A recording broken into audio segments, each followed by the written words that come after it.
আমরা টিফিন টাইমে আমরা এইখানের স্থানীয় দোকান থেকে কিছু খাবার কিনতে গিয়েছিলাম। পরে আমাদের এক ভাই সে আমার খাবার কিনছে, টাকা দিয়েছে, কিন্তু দোকানদার বলতেছে টাকা দেয় না। দোকানদারের নাম কি? দোকানদারের নাম সরোয়ার শিকদার। সরোয়ার শিকদার। পরে আমরা নামাজ পড়তে গেছি, নামাজ পড়ছি, নামাজ পড়ে আবার দোকানের সামনে গেছি। পরে আমাদের যে বাইকে করছে, হয়রানি করছে, তারকে ডাইকে নিয়ে কথা না বলিয়া থাবর মানে চোপার শুরু করছে। চোপার দিয়া পরে এক পর্যায়ে গলার কাছে ছুরি ধরছে। ছুরি ধরার পর বলতে আছে তোর রক কাটি দেবো। পরে আমরা ওই জায়গা বইয়া জানাইছি যে এই জায়গা জানাইছি যে এদের কিসের জন্য করেন।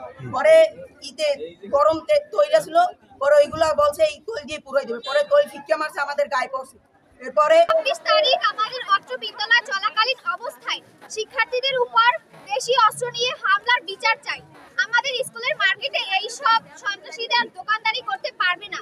আমাদের ভাইদের মারার জন্য আমরা বিচার চাই। দোকানে গেল, আমি দোকান থেকে আসে আমার কাছে যখন ওই কাহিনী বললো, তখন আমি বলছি যে এটা আমি একটা সমস্যার সমাধান দেবো। এবং তাৎক্ষণিক আমি সভাপতির সাথে কথা বলছি, ইভেন স্থানীয় মানে বিএনপির যে নেতৃবৃন্দ আছে, মাসুম সর্দার, তারপরে কাজী বশির, ইভেন আপনার উপজেলা পর্যায়ের যে সম্মানিত সচিব মহোদয় আছেন, ওনার সাথে আমি কথা বলছি। ওনারা বলছে যে কালকে 3টা একটা সমাধান দেবে।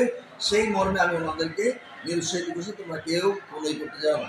কিন্তু পরবর্তীতে বাচ্চারা যখন ওই পরে আবার 3টার দিকে হইবে এরকম একটা টাইমে ওরা ওই দোকানে জিজ্ঞেস করতে গেছে যে কেন মারা হয়েছে।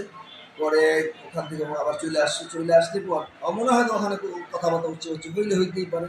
ওখান থেকে যখন ক্লাসে আসছি, ওই দোকানদার এবং তার পরিবারের লোকজন সংঘবদ্ধ হয়ে ক্লাসরুমে ঢুকে অতর্কিত হামলা চালায়। সেখানে দেশীয় অস্ত্র ছিল, কাঁচি, লাঠি এ ধরনের ছিল। এবং আমার চতুর্থ শ্রেণীর কর্মচারী তাকেও ধাক্কা দিয়ে ফেলে দেয়। আমি সেখানে উপস্থিত, আমি তাদেরকে বারবার নিরুৎসাহিত করছি যে এটার সুষ্ঠু সমাধান আমি দেবো। আমার বাচ্চারা যদি অপরাধ করে থাকে সে অপরাধের আমি যথাযথ বিচার করব। কিন্তু তারা আমার কথা কেউ কর্ণপাত করলো না। বাচ্চাদের